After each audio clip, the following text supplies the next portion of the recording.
Hello बच्चों, कैसे हैं आप सभी। मैं हूं आपकी हिंदी शिक्षिका भावना और स्वागत है आपका मेरे चैनल हिंदी ज़रा हटके पर। आज हम पढ़ने जा रहे हैं कक्षा 9वीं की पाठ्य पुस्तक क्षितिज के काव्य खंड का पाठ 1, जो कि है कबीर की साखियाँ। तो साखियाँ पढ़ने से पहले हम कबीर के जीवन परिचय को जान लेते हैं। कबीर के जन्म और मृत्यु के बारे में अनेक किंवदंतियाँ प्रचलित हैं। किंवदंतियाँ अर्थात लोगों में जो बातें हैं। कहा जाता है कि सन 1398 में काशी में उनका जन्म हुआ था और सन 1518 के आसपास मगहर में उनका देहांत हुआ था, अर्थात मृत्यु हुई थी। वे इस बात को झुटलाने के लिए कि मगहर में मिलने से नरक मिलता है, अपने जीवन के अंतिम दिनों में मगहर में जाकर रहने लगे थे। ये पढ़े लिखे नहीं थे, लेकिन सत्संग से, पर्यटन यानी जो घूमते थे, और अनुभव यानी कि इनको जो एक्सपीरियंस था उससे इन्होंने जो भी ज्ञान प्राप्त किया था। इनकी रचनाओं की बात करें तो साखी, सबद और रमैनी 3 रचनाएं हैं इनकी, जो बीजक नाम के संग्रह में इनकी संकलित हैं। और इनकी कुछ रचनाएं जो हैं वो जो सरदार होते हैं उनके गुरु ग्रंथ साहिब, जो उनकी पवित्र पुस्तक है, उसमें भी संकलित हैं। कबीरदास जी जो थे वो निर्गुण भक्ति धारा के कवि थे। निर्गुण अर्थात जो किसी भगवान को नहीं मानते। वे लोग ये मानते हैं कि हमें एक अच्छा इंसान बनना चाहिए और धर्म के भेदभाव से ऊपर उठ के अपने जीवन को जीना चाहिए। एक तरह से जिन्हें आप संत बोलते हैं। तो आइए कबीर की साखियाँ शुरू करते हैं। मान सरोवर सुभर जल, हंसा केली कराही, मुक्ता फल मुक्ता चुगे, अब उड़ी अनंत न जाही। तो अगर इसका सरल अर्थ देखेंगे तो मान सरोवर एक सरोवर है, तालाब है या झील भी आप जानते हो, मान सरोवर। सुभर जल, सुभर अर्थात पवित्र, वह पवित्र जल से भरा हुआ है। हंसा केली कराही अर्थात हंस उसमें, केली अर्थात खेल, उसमें हंस खेल रहे हैं, आनंद पूर्वक खेल रहे हैं। मुक्ता फल मुक्ता चुगे, अब मुक्ता फल का मतलब है यहाँ पर मोती, मोती और मुक्ता अर्थात हंस। हंस जो है वो मानसरोवर में मुक्त होकर, मतलब कि फ्री होकर क्या चुग रहे हैं, मोती चुग रहे हैं। और अब उड़ी अनंत न जाही, और वहाँ पर वो इतने खुश हैं कि अब उस जगह को छोड़कर कहीं अनंत अर्थात किसी और जगह पर नहीं जाना चाहते, किसी अन्य जगह पर नहीं जाना चाहते। ये तो इसका अर्थ हुआ जो सरल है, या कहें कि सरल भाषा में है। अब दूसरा अर्थ समझते हैं कि मान सरोवर सुभर जल। मान सरोवर अर्थात मनुष्य का हृदय, मनुष्य का जो हृदय है, सुभर जल अर्थात भक्ति से, वो भक्ति से भरा हुआ है। यहाँ पर सरोवर की तुलना मनुष्य के हृदय से की है, और जल भक्ति, भक्ति से मनुष्य का हृदय भरा हुआ है, जिसमें हंसा केली कराही। अब हंस यहाँ पर आप मनुष्य को भी बोल सकते हैं, और यहाँ हंस आत्मा। तो जो मनुष्य है इस संसार में, उसका मन जो है वो भक्ति से भरा हुआ है, और उसमें केली कराही यानी उसी में वो क्या कर रहा है, अपना जीवन बिता रहा है।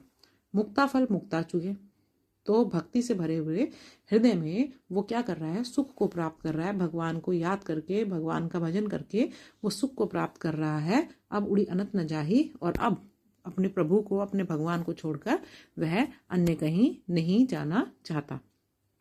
तो कहने का तात्पर्य है कि मनुष्य का जो हृदय है वह भक्ति से भरा हुआ है, पवित्र जल भक्ति से भरा हुआ है, और उसमें सभी मनुष्य क्या है, वे खेल रहे हैं, अर्थात जो मनुष्य हैं वो भक्ति का पूरा आनंद ले रहे हैं। मुक्ता फल मुक्ता चुगे, अब वो भक्ति के जरिए क्या है, मोक्ष की प्राप्ति कर रहे हैं, सुख की प्राप्ति कर रहे हैं। और अब उड़ी अनंत न जाही, और अब इसको छोड़कर अर्थात प्रभु की भक्ति को छोड़कर वो अन्य कहीं नहीं जाना चाहते। आइए अब दूसरा पद पढ़ते हैं। प्रेमी ढूंढत मैं फिरों, प्रेमी मिले न कोई, प्रेमी कौं प्रेमी मिले, सब विष अमृत होई। तो कबीरदास जी क्या कहते हैं, प्रेमी ढूंढत मैं फिरूं, अर्थात मैं भगवान के नेक इंसान को या भगवान से प्रेम करने वाले इंसान को ढूंढता फिर रहा हूँ। प्रेमी मिले ना कोई, लेकिन मुझे कोई भी ऐसा इंसान नहीं मिल रहा जो भगवान से प्रेम करता हो। प्रेमी को प्रेमी मिले, अर्थात एक भगवान के प्रेमी को अगर दूसरा भगवान से प्रेम करने वाला मिल जाए तो सब विष अमृत होए। विष अर्थात जहर, और अमृत तो आपको पता ही है। तो अगर भगवान से प्रेम करने वाले को दूसरा भगवान से प्रेम करने वाला मिल जाए तो अभी तक उसने जो भी कष्ट सहे हैं वो सारे क्या हो जाएंगे, सुख में बदल जाएंगे, यानी सारा जो विषय है वो अमृत में बदल जाएगा। एक बार फिर समझते हैं कि कबीरदास जी कहते हैं कि मैं भगवान से प्रेम करने वाले मनुष्य को ढूंढता फिर रहा हूँ, प्रेमी मिले ना कोई, लेकिन भगवान से प्रेम करने वाला मुझे कोई नहीं मिला। प्रेमी को प्रेमी मिले। अब एक भगवान से प्रेम करने वाले को यदि कोई दूसरा भगवान से प्रेम करने वाला मिल जाए तो सब विष अमृत होए, तो अभी तक उसको खोजने में जो भी कष्ट मैंने उठाया है वो सब सुख में बदल जाएगा।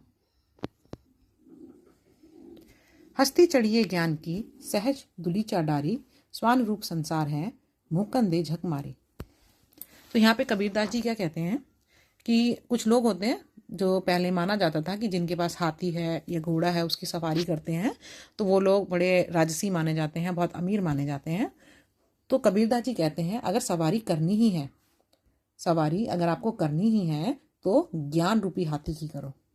सहज दुलीचा डारी, सहज दुलीचा क्या होता है, जब आप हाथी के ऊपर सवारी करते हैं तो आपने देखा होगा उसके पीठ पर इस तरह से कपड़ा डला रहता है, उसको बोलते हैं दुलीचा। तो कबीरदास जी कहते हैं कि आप आप ज्ञान रूपी हाथी की सवारी करो, लेकिन ये जो ज्ञान आपको प्राप्त करना है ये है सहज अर्थात सरलता से प्राप्त करो। सरलता से ज्ञान को प्राप्त करो, ये नहीं कि आप बहुत कठिन तपस्या करके या कुछ करके ज्ञान को प्राप्त कर रहे हो, नहीं, बहुत सहजता से ज्ञान को प्राप्त करो, सरल तरीके से ज्ञान को प्राप्त करो। और स्वान रूप संसार है भूखन दे झकमारी। आपने एक कहावत सुनी होगी कि जब हाथी चलते हैं तो कुत्ते तो भौंकते ही हैं। तो यही उन्होंने बोला है कि जब आपको ज्ञान की प्राप्ति हो जाएगी ना तो ये जो संसार है ना ये स्वान अर्थात ये तो कुत्तों के समान है, ये कुत्तों के समान है। जब आप ज्ञान को प्राप्त करने के लिए निकलोगे तो ये पीछे से भौंकते ही रहेंगे, यानी आपको कुछ ना कुछ उल्टा सीधा बोलते रहेंगे। तो आपको कुछ नहीं करना है, उनको सुनते रहिए, क्योंकि जिस दिन आपको ज्ञान की प्राप्ति हो जाएगी, जिस दिन आप कुछ बन जाएंगे, उस दिन ये खुद ही झक मार के चुप हो जाएंगे। एक बार फिर पढ़ते हैं कि हस्ती चढ़िए ज्ञान को सहज दुलीचा डारी, स्वान रूप संसार है भूखन दे झक मारी। कि अगर आपको सवारी करनी ही है तो हस्ती अर्थात हाथी, तो हाथी के ज्ञान रूपी हाथी की सवारी कीजिए और सहज दुलीचा डारी यानी कि सरलता से सहजता से ज्ञान को प्राप्त करना है। स्वान रूप संसार है कि ये संसार, ये दुनिया, ये जगत तो कुत्ते के समान है। भूखन दे झक मारी, जब आप ज्ञान प्राप्त करने की कोशिश करोगे तो ये आपको कुछ ना कुछ तो कहेंगे, लेकिन जब आप सफल हो जाओगे तो झक मार के ये खुद ही चुप हो जाएंगे। आइए अब अगला दोहा पढ़ते हैं। पखा पखी के कारणे सब जग रहा भुलान, निरपक होई के हरि भजे सोई संत सुजान। तो कबीरदास जी कहते हैं पखा पखी अर्थात पक्ष, यानी किसी का फेवर लेना, और विपक्ष मतलब किसी के अपोजिट साइड पर होना, किसी के तरफ ना होना। तो पक्ष और विपक्ष के कारणे मतलब कारण। सब जग रहा भुलान, जग अर्थात संसार दुनिया, भुलान भूल रही है भगवान को। अर्थात इस समय जो मनुष्य है वो किस में लगा हुआ है, पक्ष और विपक्ष में, अर्थात वाद विवाद में लगा है, एक दूसरे से लड़ने झगड़ने में लगा है और भूल गया है किसको, भगवान को। तो निरपक होई के हरि भजे, तो निरपक अर्थात निष्पक्ष होकर, जो किसी की भी साइड ना ले, बस निष्पक्ष रहे और भगवान का भजन करे। वास्तव में असली संत, असली जो मनुष्य है, संत है, जो अच्छा मनुष्य है वह वही है। एक बार और समझ लेते हैं कि पखा पखी के कारण अर्थात पक्ष और विपक्ष, वाद और विवाद के कारण सब जग रहा भुलान, जो पूरा संसार है वो भगवान को भूल ही गया है, बस आपस में वाद विवाद करने में लगा हुआ है, आपस में एक दूसरे से लड़ने में लगे हुए हैं। तो निष्पक्ष होके जो हरि को भजन करते हैं, निष्पक्ष अर्थात जो किसी का भी पक्ष नहीं लेते, वो तटस्थ रहते हैं। तटस्थ जो किसी का पक्ष ना ले, जो तटस्थ रहकर भगवान का भजन करते हैं, वो ही वास्तव में सच्चा मनुष्य है, वही सच्चा संत है। आइए अगला दोहा पढ़ते हैं। हिंदू मुहा राम कहे, मुसलमान खुदाई, कहे कबीर सो जीविता, जो धुं के निकट न जाए। तो कबीरदास जी कहते हैं कि जो हिंदू है वो राम राम कहते मर जाता है, और जो मुसलमान है वो खुदा खुदा करते मर जाता है, परंतु भगवान की प्राप्ति किसी को नहीं होती। कहे कबीर सो जीविता। तो कबीरदास जी कहते हैं वास्तव में जीवित वही है, मनुष्य वही जीवित है जो देह के निकट न जाए, जो ना राम के निकट जाए और ना खुदा के। अर्थात वो भगवान को माने तो, लेकिन उनको किसी रूप में ना बांटे, जैसे कि हिंदू और मुसलमानों ने बांट लिया है। आइए एक बार फिर समझते हैं कि हिंदू जो हैं वो राम राम कह के मर जाते हैं, और जो मुसलमान हैं वो खुदा खुदा करते हुए मर जाते हैं, पर कोई भी भगवान को प्राप्त कर नहीं पाता। तो कबीरदास जी कहते हैं कि मनुष्य वास्तव में वही अच्छा मनुष्य है, सच्चा मनुष्य है या जीवित है, जो दोनों के ही निकट नहीं जाता, यानी जो भगवान को किसी रूप में बांटता नहीं है। बस भगवान है, एक शक्ति है, उनको मानता है, उनको किसी रूप में बांटता नहीं है। आइए अगला पद पढ़ते हैं। काबा फिर काशी भया, राम ही भया रहीम, मोट चून मैदा भया, बैठी कबीरा जी। अब कबीरदास जी कहते हैं कि जब ज्ञान की प्राप्ति हो जाती है तो काबा जो है वो मुसलमानों का एक पवित्र स्थान है, जहाँ पर वो हज के लिए जाते हैं। तो काबा जो है वो मेरे लिए काशी के समान बन गया है। अच्छा, आपको एक बात बतानी थी कि कुछ लोग जो हैं वो कबीर को हिंदू मानते हैं और कुछ लोग इनको मुसलमान मानते हैं। तो वो बोलते हैं कि जो काबा है, जब मुझे ज्ञान प्राप्त हुआ वो मेरे लिए काशी के समान पवित्र बन गया, और काशी मेरे लिए काबा के समान पवित्र बन गई। राम ही भया रहीम, राम जो है मेरे लिए क्या बन गए? अल्लाह हो गए, और अल्लाह जो है वो मेरे लिए राम बन गए। मोट चून मैदा भया, जो मोटा चून मतलब आटा।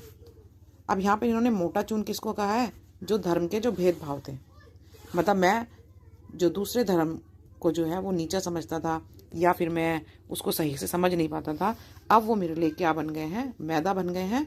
अर्थात कि अब वो मेरे लिए उनको समझना बहुत सरल हो गया है, अब वो मुझे अपने धर्म के समान ही लगते हैं। बैठी कबीर अजीम, इसलिए मैं अब बैठकर शांति से क्या है? खा रहा हूँ मतलब कि भगवान का ध्यान कर रहा हूँ। आइए एक बार फिर समझते हैं कि कबीरदास जी क्या कहते हैं कि जब इंसान को ज्ञान की प्राप्ति हो जाती है तो जो काबा है, मुसलमानों का पवित्र जो जगह है, वो काशी के समान पवित्र हो जाती है, और काशी जो है वो काबा के समान पवित्र हो जाती है। अर्थात कोई अंतर ही नहीं रहता दोनों में। राम जो है वो अल्लाह बन जाते हैं, और अल्लाह जो है वो राम लगने लगते हैं। दोनों के बीच में कोई अंतर नहीं रहता।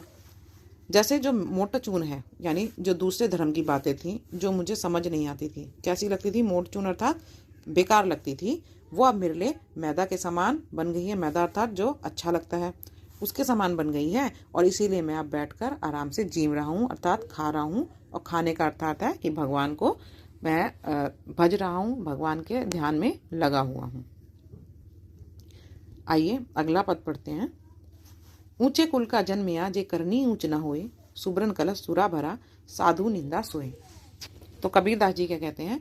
ऊंचे कुल में, ऊंचे परिवार में जन्मिया अर्थात जन्म लेने से, कि ऊंचे परिवार में कुल में जन्म लेने से क्या होगा? जे करनी अर्थात आपका जो आप काम करते हो, अगर आपके काम ऊंचे नहीं हैं तो सिर्फ ऊंचे कुल में जन्म लेने से कुछ नहीं होता। सुब्रन का अर्थ होता है सोने की, स्वर्ण सोना के। कलश अर्थात जो आपका घड़ा होता है ना, छोटा सा कलश, कि उसमें सोने के कलश में सुरा अर्थात शराब भरी हो। तो साधु निंदा सोई, साधु निंदा अर्थात बुराई। तो वो बोलते हैं कि सोने के कलश में अगर शराब भी भरी है तब भी साधु उसकी निंदा ही करते हैं। वो ये नहीं देखते कि वो सोने के कलश में रखी है, बल्कि किसको देखते हैं? शराब को देखते हैं, उसका गुण क्या है। तो उसी प्रकार मनुष्य के कर्म देखे जाते हैं, ये नहीं देखा जाता कि वो कौन से कुल से है, कौन से परिवार से है। अगर उसे अच्छा बनना है, अगर वो चाहता है कि उसको जाना जाए, तो उसके कर्म भी, उसके काम भी अच्छे होने चाहिए, उसके काम भी ऊंचे होने चाहिए। देखते हैं। आइए अब अगला दोहा पढ़ते हैं। पखा पखी के कारणे सब जग रहा भुलान, निरपक होई के हरि भजे, सोई संत सुजान। तो कबीरदास जी कहते हैं पखा पखी अर्थात पक्ष, यानी किसी का फेवर लेना, और विपक्ष मतलब किसी के अपोजिट साइड पर होना, किसी के तरफ ना होना। तो पक्ष और विपक्ष के कारणे मतलब कारण। सब जग रहा भुलान, जग अर्थात संसार, दुनिया, भुलान भूल रही है भगवान को। अर्थात इस समय जो मनुष्य है वो किस में लगा हुआ है? पक्ष और विपक्ष में, अर्थात वाद विवाद में लगा है, एक दूसरे से लड़ने झगड़ने में लगा है और भूल गया है किसको? भगवान को। तो निरपक्ष होई के हरि भजे, तो निरपक्ष अर्थात निष्पक्ष होकर, जो किसी की भी साइड ना ले, बस निष्पक्ष रहे और भगवान का भजन करे। वास्तव में असली संत, असली जो मनुष्य है, संत है, जो अच्छा मनुष्य है, वह वही है।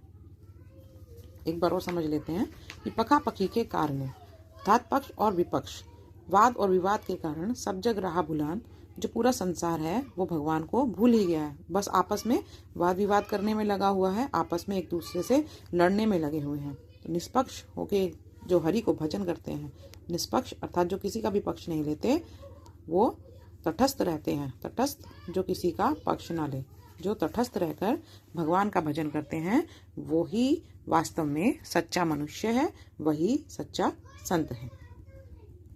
आइए अगला दोहा पढ़ते हैं। हिंदू मुँह राम कहे, मुसलमान खुदाई, कहे कबीर सो जीविता, जो दहु के निकट ना जाए। तो कबीरदास जी कहते हैं कि जो हिंदू है वो राम राम कहते मर जाता है, और जो मुसलमान है वो खुदा खुदा करते मर जाता है, परंतु भगवान की प्राप्ति किसी को नहीं होती। कहे कबीर सो जीविता, तो कबीरदास जी कहते हैं वास्तव में जीवित वही है, मनुष्य वही जीवित है जो दहु के निकट न जाए, जो ना राम के निकट जाए और ना खुदा के। अर्थात वो भगवान को माने तो, लेकिन उनको किसी रूप में ना बांटे, जैसे कि हिंदू और मुसलमानों ने बांट लिया है। आइए एक बार फिर समझते हैं कि हिंदू जो हैं वो राम राम कह के मर जाते हैं, और जो मुसलमान हैं वो खुदा खुदा करते हुए मर जाते हैं, पर कोई भी भगवान को प्राप्त कर नहीं पाता। तो कबीरदास जी कहते हैं कि मनुष्य वास्तव में वही अच्छा मनुष्य है, सच्चा मनुष्य है या जीवित है, जो दोनों के ही निकट नहीं जाता, यानी जो भगवान को किसी रूप में बांटता नहीं है, बस भगवान है, एक शक्ति है, उनको मानता है, उनको किसी रूप में बांटता नहीं है। आइए अगला पद पढ़ते हैं। काबा फिर काशी भया, राम ही भया रहीम, मोट चून मैदा भया, बैठे कबीरा जी। अब कबीरदास जी कहते हैं कि जब ज्ञान की प्राप्ति हो जाती है तो काबा जो है वो मुसलमानों का एक पवित्र स्थान है, जहाँ पर वो हज के लिए जाते हैं। तो काबा जो है वो मेरे लिए काशी के समान बन गया है। अच्छा, आपको एक बात बतानी थी कि कुछ लोग जो हैं वो कबीर को हिंदू मानते हैं और कुछ लोग इनको मुसलमान मानते हैं। तो वो बोलते हैं कि जो काबा है, जब मुझे ज्ञान प्राप्त हुआ वो मेरे लिए काशी के समान पवित्र बन गया, और काशी मेरे लिए काबा के समान पवित्र बन गई। राम ही भया रहीम, राम जो है मेरे लिए क्या बन गए? अल्लाह हो गए, और अल्लाह जो है वो मेरे लिए राम बन गए। मोट चून मैदा भया, जो मोटा चून मतलब आटा। अब यहाँ पे इन्होंने मोटा चून किसको कहा है? जो धर्म के जो भेदभाव थे, मतलब मैं जो दूसरे धर्म को जो है वो नीचा समझता था, या फिर मैं उसको सही से समझ नहीं पाता था, अब वो मेरे लिए क्या बन गए हैं? मैदा बन गए हैं। अर्थात कि अब वो मेरे लिए उनको समझना बहुत सरल हो गया है, अब वो मुझे अपने धर्म के समान ही लगते हैं। बैठी कबीर अजीम, इसलिए मैं अब बैठकर शांति से क्या है खा रहा हूँ, मतलब कि भगवान का ध्यान कर रहा हूँ। आइए एक बार फिर समझते हैं कि कबीरदास जी क्या कहते हैं कि जब इंसान को ज्ञान की प्राप्ति हो जाती है तो जो काबा है, मुसलमानों का पवित्र जो जगह है, वो काशी के समान पवित्र हो जाती है, और काशी जो है वो काबा के समान पवित्र हो जाती है। अर्थात कोई अंतर ही नहीं रहता दोनों में। राम जो है वो अल्लाह बन जाते हैं, और अल्लाह जो है वो राम लगने लगते हैं। दोनों के बीच में कोई अंतर नहीं रहता। जैसे जो मोटा चून है, यानी जो दूसरे धर्म की बातें थी जो मुझे समझ नहीं आती थी, कैसी लगती थी? मोट चून अर्थात बेकार लगती थी, वो अब मेरे लिए मैदा के समान बन गई है। मैदा अर्थात जो अच्छा लगता है उसके समान बन गई है, और इसीलिए मैं अब बैठकर आराम से जीव रहा हूँ, अर्थात खा रहा हूँ। और खाने का अर्थात है कि भगवान को मैं भज रहा हूँ, भगवान के ध्यान में लगा हुआ हूँ। आइए अगला पद पढ़ते हैं। ऊंचे कुल का जन्मिया, जे करनी ऊंच न होए, सुब्रन कलश सुरा भरा, साधु निंदा सोए। तो कबीरदास जी क्या कहते हैं? ऊंचे कुल में, ऊंचे परिवार में जन्मिया अर्थात जन्म लेने से, कि ऊंचे परिवार में कुल में जन्म लेने से क्या होगा? जे करनी अर्थात आपका जो आप काम करते हो, अगर आपके काम ऊंचे नहीं हैं तो सिर्फ ऊंचे कुल में जन्म लेने से कुछ नहीं होता। सुबरन, सुबरन का अर्थ होता है सोने की, स्वर्ण सोना। कि कलश में, कलश अर्थात जो आपका घड़ा होता है ना, छोटा सा कलश, कि उसमें सोने के कलश में सुरा, सुरा अर्थात शराब, भरा भरी हो। तो साधु निंदा सोई, साधु निंदा अर्थात बुराई। तो वो बोलते हैं कि सोने के कलश में अगर शराब भी भरी है तब भी साधु उसकी निंदा ही करते हैं। वो ये नहीं देखते कि वो सोने के कलश में रखी है, बल्कि किसको देखते हैं? शराब को देखते हैं, उसका गुण क्या है।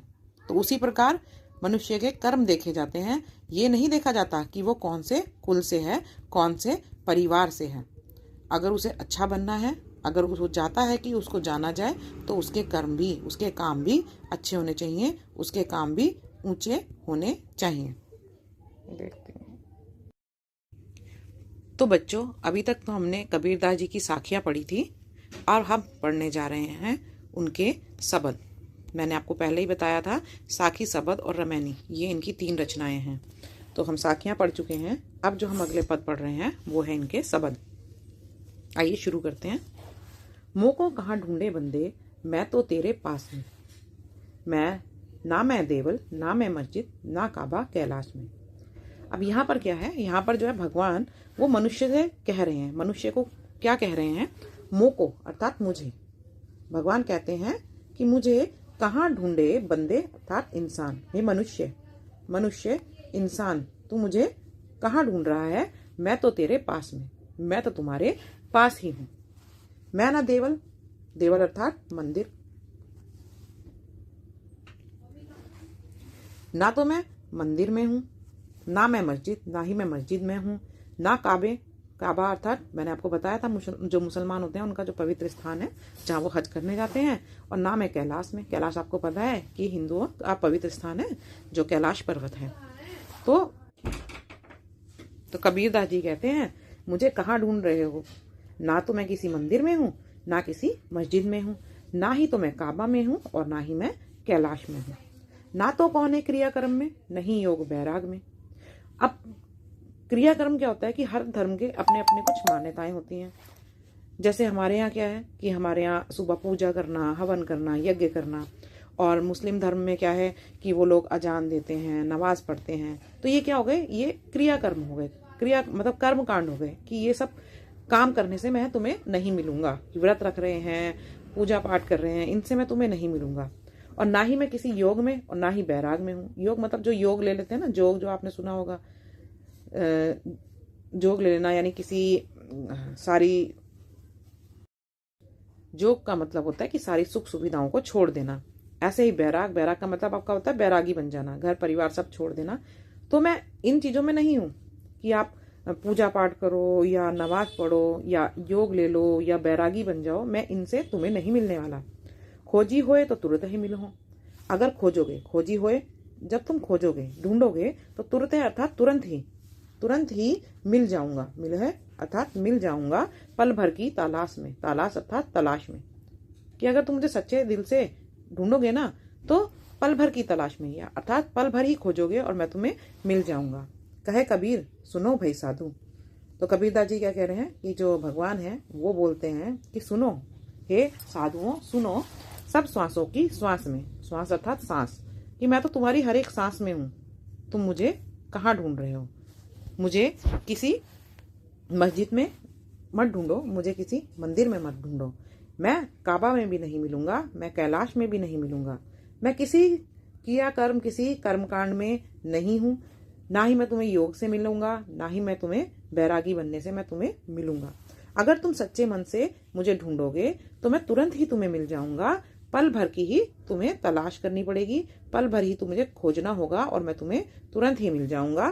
तो कबीरदास जी कहते हैं कि भगवान कह रहे हैं कि सुनो भाई साधु, कि हे साधुओं सुनो, मैं तो तुम्हारी हर एक सांस में हूँ, मैं तुम्हारे रोम रोम में बसा हूँ। मुझे कहाँ ढूंढ रहे हो? आइए अब अगला पद पढ़ते हैं। संतो भाई आई ज्ञान की आंधी रे, भ्रम की टाटी सबे उड़ानी, माया रहे न बांधी। इस पद में क्या बताया गया है कि जब मनुष्य को ज्ञान की प्राप्ति हो जाती है, जब मनुष्य को ज्ञान मिल जाता है, उसको समझ आ जाती है, तो क्या होता है। तो कबीरदास जी क्या कह रहे हैं, संत भाइयों, आई ज्ञान की आंधी। ज्ञान जिसको आप नॉलेज बोलते हो, कि ज्ञान की आंधी आ रही है। भ्रम की टाटी सबे उड़ानी।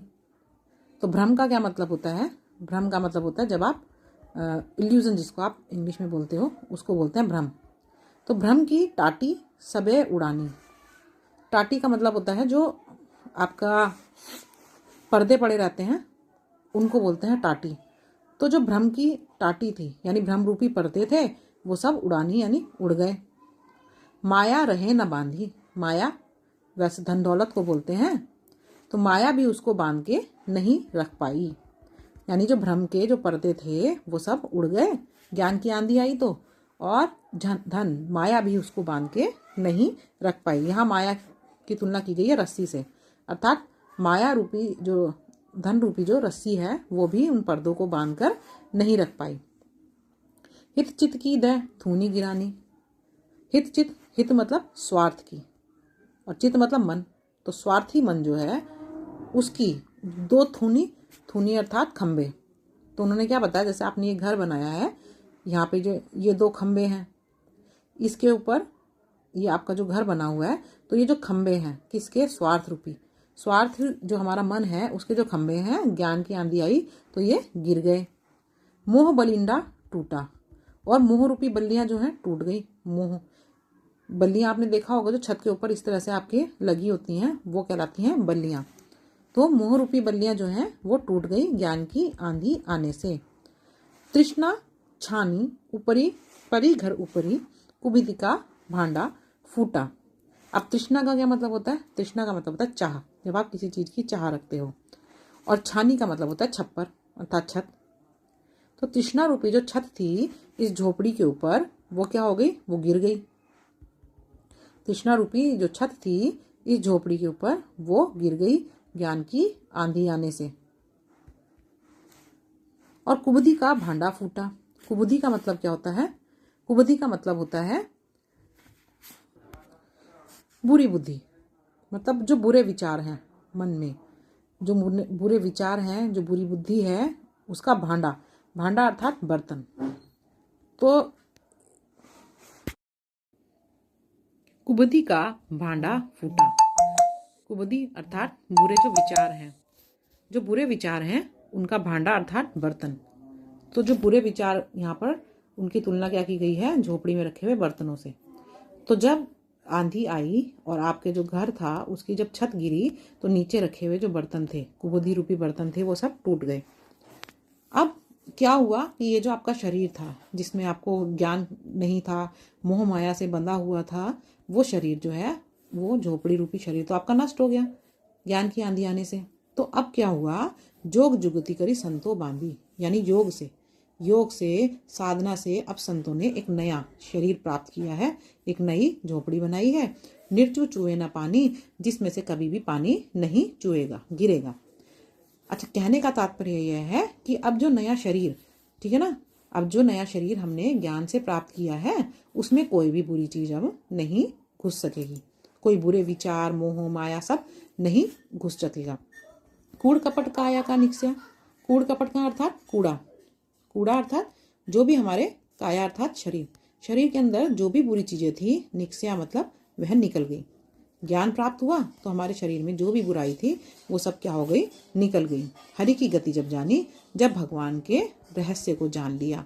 हरि की गति अर्थात भगवान का जो रहस्य है जानी, मतलब उसको जान लिया। आंधी पाछे जो जल बूठा, प्रेम हरिजन भीना। तो अब आंधी आई, आंधी के बाद आपका ज्यादातर क्या होता है, बारिश होती है। तो आंधी पाछे, पीछे का मतलब उसके बाद में, आंधी के बाद में जब जल बूठा अर्थात जब बारिश हुई, तो प्रेम हरिजन भीना। तो उसमें क्या हुआ, भगवान के जो भक्त थे वो उसमें भीग गए। यहाँ पे जल क्या बताया गया, जल को बताया गया भक्ति, कि ज्ञान की आंधी आने के बाद भक्ति की जो बारिश हुई उसमें सभी लोग जो हैं वो डूब गए, भीग गए। कहीं कबीर भान के प्रगटे। तो कबीरदास जी कहते हैं भान अर्थात सूर्य, भानु के, सूर्य के प्रगटे मतलब अब उदय हो गया, आंधी आ गई, बारिश आ गई, उसके बाद जो सूर्य उदय हुआ तो उसमें तम अर्थात अंधेरा, उसमें जो भी मन का अंधेरा था, जो भी थोड़ा बहुत अंधेरा वापस बाकी बचा था, क्षीणा अर्थात उसका नाश हो गया, वह नष्ट हो गया। आइए एक बार और समझते हैं, ये समझना थोड़ा सा मुश्किल है। संतो भाई आई ज्ञान की आंधी रे।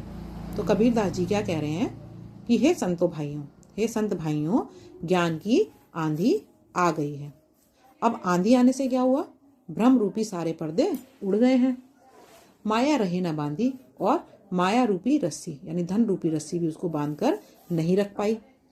हित चित की दैथुनी गिरानी। हित चित मैंने आपको बताया था स्वार्थी मन, तो जो स्वार्थी मन था, स्वार्थी मन रूपी 2 खंभे भी गिर गए। मोह बलिंडा टूटा, और मोह अर्थात लगाव, किसी से आपको लगाव हो, वो बलिंडा, वो बल्लियां भी गिर गईं। तृष्णा अर्थात जो आपकी चाह होती है, कामना या इच्छा, इच्छा रूपी जो छत पड़ी हुई थी घर के ऊपर, वो क्या हो गई? वो गिर गई। उसके गिरने से जो बुद्धि यानी बुरे विचार जो होते हैं, बुरे विचार रूपी जो बर्तन हमारी झोपड़ी में रखे थे, वो क्या हो गए? वो सब टूट गए। जोग जुगति करी संतो बांधी। अब जो हमारा पुरानी झोपड़ी थी, यानी हमारा जो पुराना शरीर था, जो मोह माया के बंधन में बंधा हुआ था, अब वो तो नष्ट हो गया। तो बोल रहे हैं कि जोग जुगति यानी योग और साधना से अब संतों ने जो नया शरीर पाया है, निर्चु चुवे ना पानी, उसमें से बिल्कुल भी पानी नहीं चुएगा, अर्थात अब उसमें कोई भी बुराई नहीं घुस पाएगी। कूड़ कपट काया का निक्स्या, कि हमारे जो शरीर है उसमें जितनी भी बुराइयां थी वो सब बाहर निकल गई जब हमने भगवान के रहस्य को जान लिया, प्रभु के रहस्य को जान लिया, तो जो भी शरीर में बुराइयां थी वो सब बाहर निकल गई। आंधी पीछे जो जल उठा, और आंधी आने के बाद जो बारिश हुई, बारिश किसकी? भक्ति रूपी। ज्ञान प्राप्त करने के बाद जो भक्ति रूपी बारिश हुई, उससे प्रेम हनिजन भीना, उससे क्या हुआ? उस भक्ति की बारिश में सारे जो भगवान के भक्त हैं वो भीग गए, सारे भगवान के भक्त भक्ति रूपी बारिश में भीग गए। कहे कबीर भानु के प्रगटे, भान अर्थात सूरज। तो बोल रहे बारिश के बाद जो सूरज उदय हुआ, प्रगटे अर्थात उदय हुआ, उदित भया तम खीना, तो तम अर्थात अंधेरा। तो अंधेरा जो था, वैसे तो सब कुछ ही निकल गया था ज्ञान प्राप्त होने पर, जो थोड़ा बहुत अंधेरा रह भी गया था, वो जब ज्ञान रूपी सूर्य का उदय हुआ तो वह भी क्या हो गया? वह अंधेरे का भी नाश हो गया, वह अंधेरा भी क्या हो गया? नष्ट हो गया, और पूरी तरह से हमने एक नया शरीर प्राप्त कर लिया है, जिसमें अब ज्ञान है। अब इसमें मोह माया और आपकी लोभ कुछ भी नहीं है, क्योंकि ये ज्ञान से प्राप्त किया हुआ शरीर है। आशा करती हूँ बच्चों कि आपको ये समझ में आया होगा। अगर समझ में आया है तो लाइक और सब्सक्राइब कर देना, और साथ ही बताइएगा कि आपको अब अगला जो पाठ है वो कौन सा पढ़ना है। धन्यवाद।